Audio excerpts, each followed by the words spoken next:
The old woman lived alone in a small wooden house deep in the forest. People called her Baba Yaga when they thought she couldn't hear them.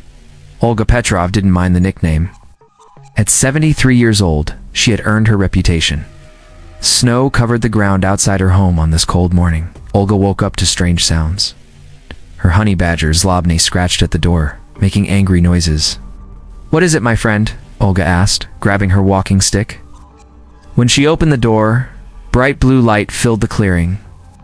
Above the trees floated a massive metal ship, bigger than anything Olga had ever seen. It hummed with power as it hovered over her small garden. Zlobny growled, his fur standing up. The honey badger was no ordinary animal. Olga had raised him from a baby after hunters killed his mother. He was smarter than most people she knew. A door opened in the bottom of the ship. Two people walked down a ramp of light.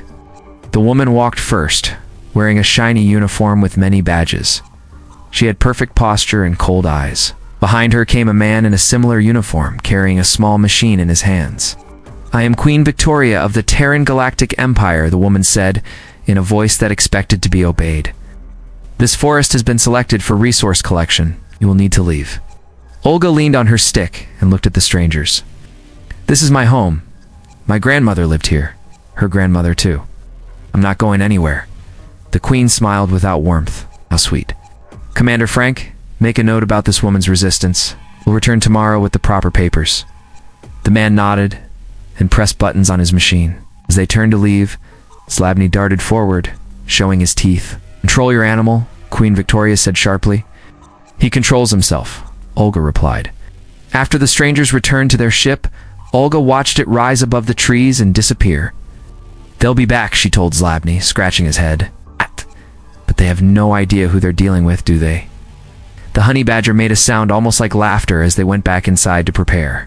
The next morning, Olga heard knocking at her door. It wasn't the space people. Instead, she found her neighbor Dmitri and his daughter Natalie standing in the snow. "We saw the ship," Dmitri said, his face worried. "They came to our village too." Olga invited them inside where it was warm. Zlobny watched the visitors from his corner, his small eyes never blinking.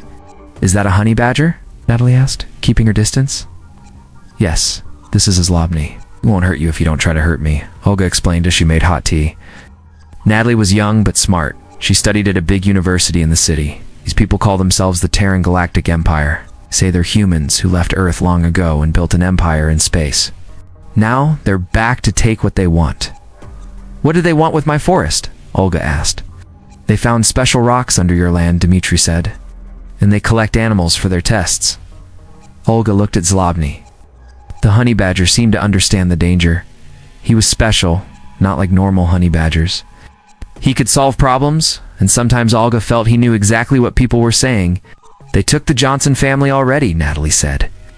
"Their farm is empty now." Olga nodded slowly. "They will try to take my home too. Maybe Zlobny?" "You can't fight them," Dmitri warned. "They have powerful weapons." Olga smiled. Her smile made Dmitri nervous. "I've lived in this forest for 73 years. The forest and I have our own powers." She walked to an old wooden chest and opened it. Inside were glass bottles filled with different colored liquids, dried plants hanging in bundles, and strange-looking stones. "My grandmother taught me the old ways," Olga said. "Things these space people don't understand." Natalie's eyes grew wide. "The stories about you are true then. You really are a witch." "People call me many things," Olga replied. "Baba Yaga witch. Old crazy woman. But soon, those space people will have a new name for me." Zlobny made a strange laughing sound and showed his teeth. "They will call me their worst nightmare," Olga said, putting herbs into a small bag. "Now, help me prepare. They will come back soon." The spaceship returned at sunrise. Queen Victoria stepped out with Commander Frank and 6 soldiers. They brought strange machines that floated above the ground. Olga stood on her porch with Zlobny at her feet. She wore her old wool coat and held her walking stick. "We have the papers here," Queen Victoria said, holding out a small screen. "You must leave today. We'll give you money for your trouble." Olga didn't take the screen. "I told you yesterday. This is my home. I will not leave." The Queen's face turned hard. "This is not a choice, old woman. Empire needs this land." Commander Frank stepped forward. The Empire rules Earth now. Your government signed a deal. You can take any land we need. Two soldiers walked toward Olga's house with their machines. Suddenly, Zlobny jumped from the porch, teeth showing and fur standing up. The soldiers stepped back quickly. "Control your animal," Queen Victoria ordered. "He is not a pet," Olga said calmly. "He is my friend. He doesn't like strangers on our land." The queen pointed at Zlobny. "Catch that animal. We can use it in our testing program." A soldier raised a gun that didn't look like it shot bullets. Before he could fire, Olga whistled loudly. The forest around them came alive.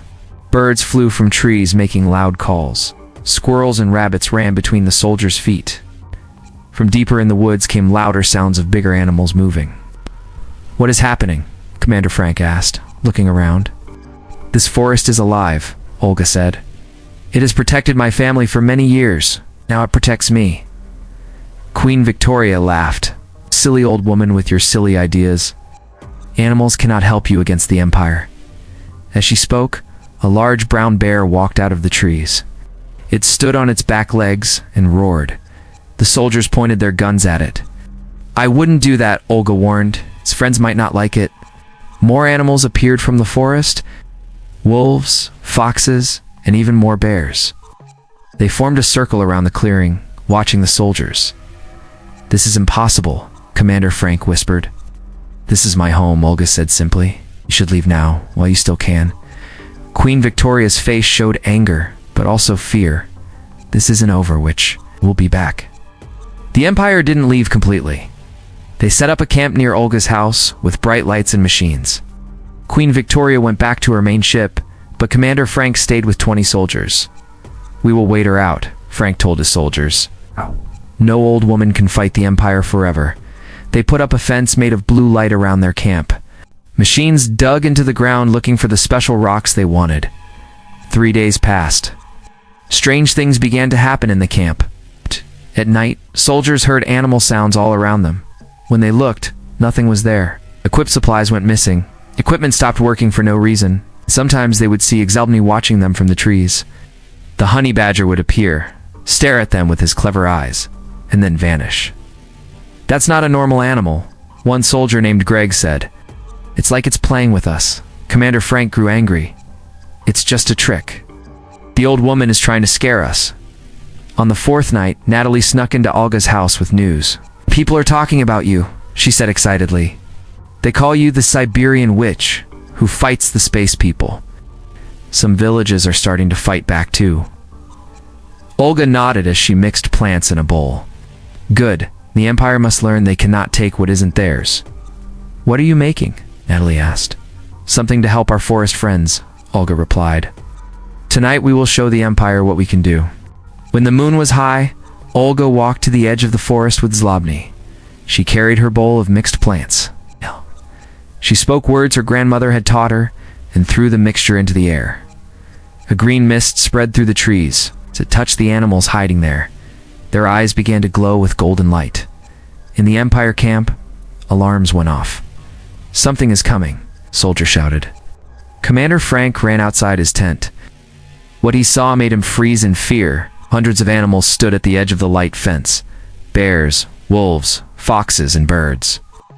Leading them was Zlobny, his eyes glowing brighter than all the others. As one, the animals began to push against the light fence. The fence sparked and flashed. "It can't break," Frank said. Ow. "Our technology is too strong." But the animals kept pushing. Cracks appeared in the light, and then, with a sound like thunder, the fence broke. The animals poured into the camp.